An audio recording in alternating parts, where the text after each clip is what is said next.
Hope you're doing well today, my friend. In this video, I'm going to be talking about selective mutism in adoptees. This is my life experience, and I never knew what it was called. And it is very confusing if you've never been told what is going on with you. And I know it's going to be a boring, long educational video, but this is for adoptees, to validate other adoptees, to educate other people on what's going on. It's not all just about gratitude or being grateful or ungrateful. It's not about being saved or unsaved. It's about education and listening to lived experiences of adoptees and doing your own research, keeping an open mind. All right, let's get into it. Selective mutism in adoptees is a complex condition where a child who is capable of speaking chooses not to speak in specific social settings or with certain people. Despite speaking freely in other situations, this condition can sometimes manifest in adoptees due to certain unique circumstances related to their adoption experience, such as trauma, attachment issues, or cultural and linguistic transitions. Let's look up some of the causes of mutism, selective mutism. Number one, trauma and loss. Adoptees experience early separation from their, infant adoptees experience early separation from their birth family, which can be traumatic.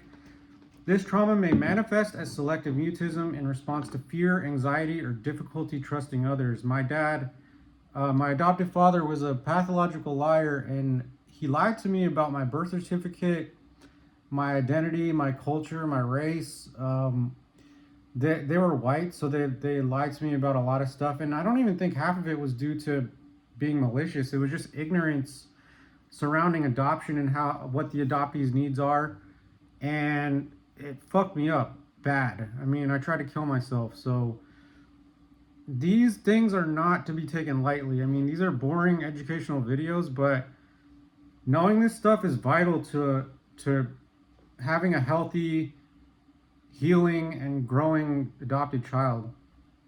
So number two is attachment issues. Insecure attachment or difficulty forming trust-based relationships with caregivers may lead to emotional withdrawal, including choosing not to speak. Number three, anxiety disorders. Selective mutism is often linked to social anxiety. Adoptees may feel heightened anxiety in new environments with unfamiliar people, leading to silence. If you don't understand that you are strangers as an adoptive family to an adoptee, even if you're raising them in the same household, it takes time to build trusting relationships. And it's not just like, oh, you're forced to love us and you're gonna love us and care for us. It's like, that's kind of a manipulative relationship where it's just one-sided. It takes time for people to trust people, especially adoptees who've been forcibly removed from their biological family and culture. Number four, cultural or linguistic differences. Adoptees from international or transracial adoptions may face language barriers or feel self-conscious about speaking a new language, which can contribute to selective mutism. I know this is true for me because I'm Latino and I was raised in an all-white neighborhood, and I never knew how to talk Spanish around, Spanish-speaking family or strangers. And then a lot of times when people would come up to me and start speaking Spanish, I would just have to tell them, hey, I've never learned Spanish. And the situations I had to deal with they're so crazy. But yeah, it made me feel like I couldn't speak around my family, or I couldn't speak around, my people.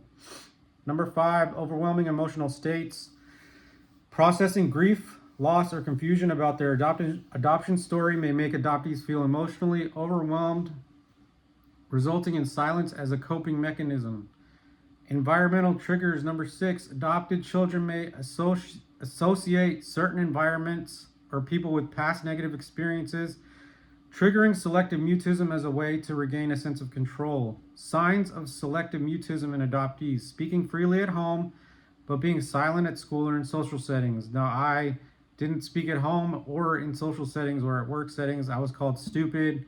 I thought there was something wrong with me, like I had autism or like just detachment from reality. Like I didn't know what was going on with me, but I've always said that it felt like the real life sunken place. If you've ever seen the movie Get Out, you just go back into your brain, and your brain kind of like, as a protective mechanism, just doesn't allow you to speak so you don't get hurt again. And that's all I can say. It feels like it feels like the real life sunken place. If you've ever watched the movie Get Out, avoiding eye contact or nonverbal communication in specific situations, displaying signs of anxiety such as fidgeting or freezing in situations where they're expected to speak. I know that when I was called on, I used to break out in full body sweats. That was a sign for me that something was really wrong. Using gestures, nodding, writing, or instead of speaking in certain contexts, difficulty expressing emotions verbally, even with close family members. This is to do with uneducated family members. If they're not compassionate, not open-minded, why would you talk to somebody about your feelings with family members that are just gonna attack you and hurt you, saying that you're ungrateful? Addressing selective mutism in adoptees. Selective mutism requires a sensitive and supportive approach that considers the child's unique adoption experience. Provide a safe environment. Create a calm, non-judgmental space where the child feels secure. Avoid pressuring them into speaking. Number 2 is build trust and attachment, fostering a strong trust-based relationship by being consistent, patient, and empathetic.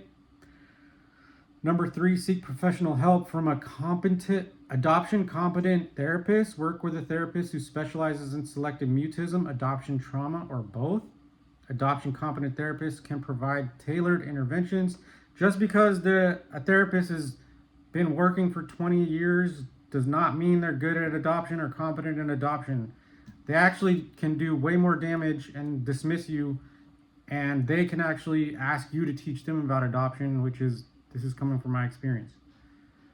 Number 4, encourage nonverbal communication. Allow the child to express themselves through art, writing, gestures as a stepping stone towards verbal communication.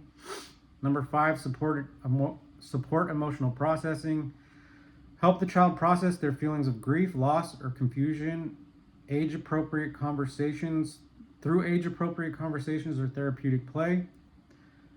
Number 6, address anxiety. Practice techniques to reduce anxiety, such as mindfulness exercises, breathing techniques, or gradual exposure to anxiety-provoking situations. God, this is a long video. Thank you for sticking with me if you're sticking with me. Number 7, be patient with language development. If the adoptee is transitioning into a new language, provide them with time, resources, and encouragement to build confidence in their language skills. Number 8, involve educators. If selective mutism occurs in school settings, work with teachers to create a supportive plan that reduces anxiety and fosters communication. Final thoughts. Selective mutism in adoptees is often rooted in a combination of anxiety, trauma, and adaptation to new environments. Understanding and addressing the underlying causes with empathy and professional support can help the child regain confidence and develop their voice in all settings. I wish I got this when I was growing up. I wish I got this now. I'm still fucked up. It is important for caregivers to approach the condition with patience to avoid seeing the mutism as defiance. This is so vital, but rather as a way of the child is coping with complex emotions and experiences. Hope this helps. See you in the next video, my friend.